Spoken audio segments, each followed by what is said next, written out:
బాధ్యత రాజ్యాంగంగా ప్రభుత్వం పైన ఉంటుంది. కావాలని తీసుకుపోతే కేంద్రం కూడా హెచ్చరించే పరిస్థితికి వచ్చారు. కడాన కరెంటు తీసుకోలేదు. వాళ్ళు ఆ సోలార్ విండ్ ద్వారా వచ్చిన కరెంటు వీళ్ళకి ఇవ్వలేకపోయారు. కడాన కోర్టు మొట్టికాయలేసి వాళ్ళకి ఇవ్వాలంటే 9,000 కోట్ల రూపాయలు ఇచ్చారు. అంటే కరెంటు వాడుకోకుండా 9,000 కోట్ల రూపాయలు వాళ్ళకు బకాయిలు కట్టి ఏదైతే క్యాపిటల్ పైన క్యాపెక్స్ పైన ఎప్పుడు డబ్బులు ఇవ్వాల్సిన అవసరం ఉంటుంది, ఇచ్చే పరిస్థితికి వచ్చారు.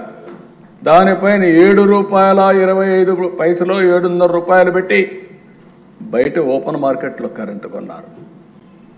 ఒక వ్యక్తి దుర్మార్గమైన ఆలోచనతో ఇలాంటి తప్పుడు నిర్ణయాలతో రాష్ట్రంలో ఎలక్ట్రిసిటీ డిపార్ట్మెంట్ని మొత్తం అతి ముఖ్యమైన రంగాన్ని 1,29,000 కోట్ల రూపాయలు అవినీతిలోకి నష్టాల్లోకి తోచేసే పరిస్థితికి వచ్చారు. ఈరోజు దాన్ని ఏం చేయాలని అర్థం కాని పరిస్థితి. ఈరోజు నిన్న కూడా మనం చూసాం, ₹1 ట్రూ ఆఫ్ ఛార్జెస్ వేసి అవన్నీ రికమెండ్ చేస్తే ఇప్పుడు వినియోగదారులు దాని మీద భారం పడే పరిస్థితి తీసుకొచ్చారు. అంటే ఒక వ్యక్తి తప్పుడు విధానాలు ఏ విధంగా ఉంటాయో, ఏ విధంగా వెంటాడతాయో ఇది ఒక ఉదాహరణ అని చెప్పి కూడా నేను మీకు తెలియజేస్తున్నా. ఇసుక, మన ఊర్లో దొరికే ఇసుక, ఆ ఇసుక వల్ల కన్స్ట్రక్షన్ జరిగే పరిస్థితి. 40 లక్షల మంది భవన నిర్మాణ కార్మికులు ఆధారపడినటువంటి ఈ ఇసుక పైన వ్యాపారం చేసుకున్నారు, దోపిడీ చేశారు, చిత్ర విచిత్రాలు చేశారు. మేము ఎన్నోసార్లు పోతే మన మీద కేసులు పెట్టారు. అంటే ఎంత దారుణంగా చేశారంటే పెద్ద ఎత్తున దగ్గర 30,000 కోట్ల రూపాయలు దోపిడీ చేసే పరిస్థితికి వచ్చారు. దీంతో కన్స్ట్రక్షన్ మొత్తం ఆగిపోయే పరిస్థితికి వచ్చింది.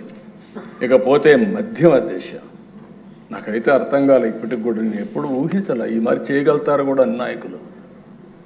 మొత్తం కబ్జాలు చేశారు. ఇక్కడ ఉండే వాళ్ళు చాలామందికి ఐడియా ఉంటుంది.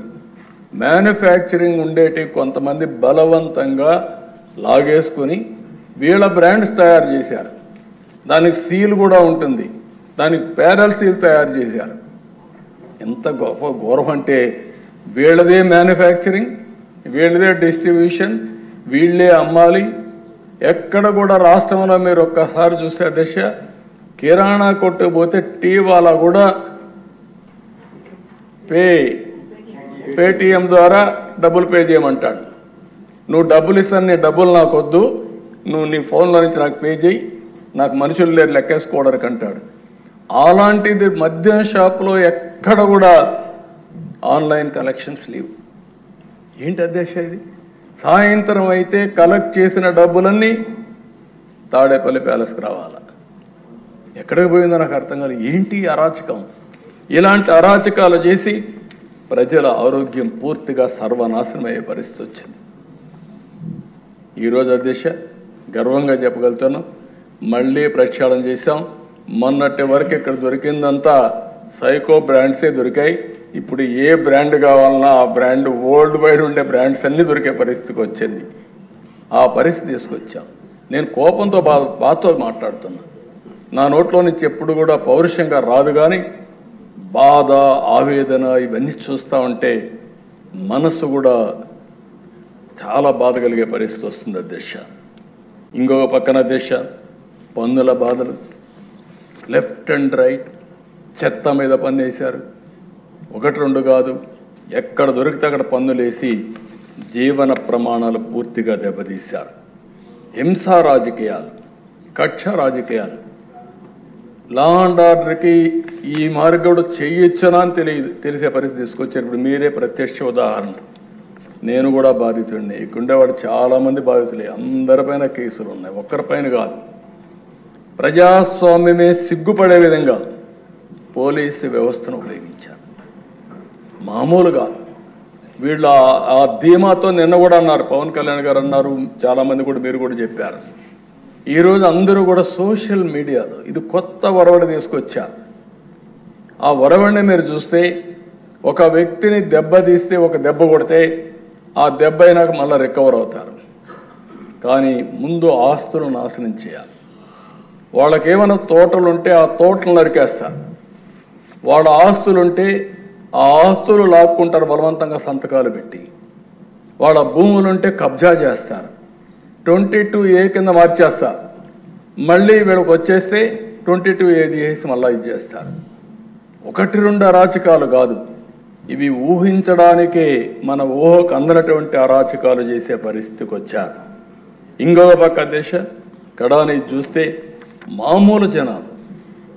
కడాన నాకు ఇప్పటికి కూడా జ్ఞాపకం ఉంది. ఆ సుధాకర్ ఒక డాక్టర్ కరోనా సమయంలో ఆయన అడిగింది ఏమడిగాడు? మాస్క్ ఇవ్వండి, మేము క్షేమంగా ఉంటాం, ధైర్యంగా ఆపరేషన్ చేస్తాం, ధైర్యంగా కరోనా పేషెంట్లకు ట్రీట్మెంట్ ఇస్తామంటే నీకు అడిగే హక్కు ఇవ్వడిచ్చాడని అహంభావంతో అతన్ని వేధించి వేధించి పిచ్చివాణ్ణి చేశారు.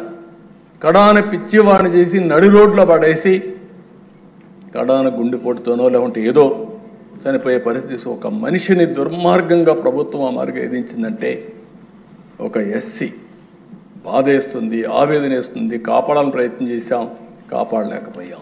ఇలాంటి సంఘటనలు కోకొల్లలు జరిగాయి.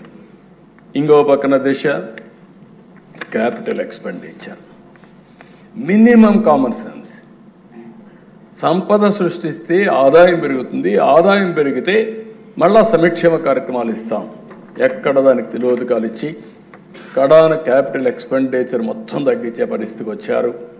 దానివల్ల రాష్ట్రంలో మీరు చూస్తే అన్ని రోడ్లు గుంతలు పడిపోయింది. ప్రతి సంవత్సరం వర్షాకాలం వస్తే ఎండాకాలం వస్తే ట్రోలింగ్స్ మొదలు పెట్టేవాళ్ళు. కానీ ఎప్పుడు కూడా ₹1 ఖర్చు పెట్టకుండా 5 సంవత్సరాలు అదే మరి గడిపే పరిస్థితికి వచ్చారంటే చాలా బాధాకరం. దిశ కడాన దిశ ₹9,74,000 కోట్ల అప్పులన్నీ కూడా ఇప్పుడు తేలాయి. ఇంకా ఎక్కడెక్కడున్నాయో మాకు తెలియదు. ఒక్కొక్కసారి ఎవడన్నా ఒక వ్యక్తి ఐపీ పెడితే అప్పుడు అందరూ చెప్తాడు నాకు కూడా ఇవ్వాలి, నాకు కూడా ఇవ్వాలని. ఆ పరిస్థితిలో వచ్చింది రాష్ట్ర పరిస్థితి ఇప్పుడు.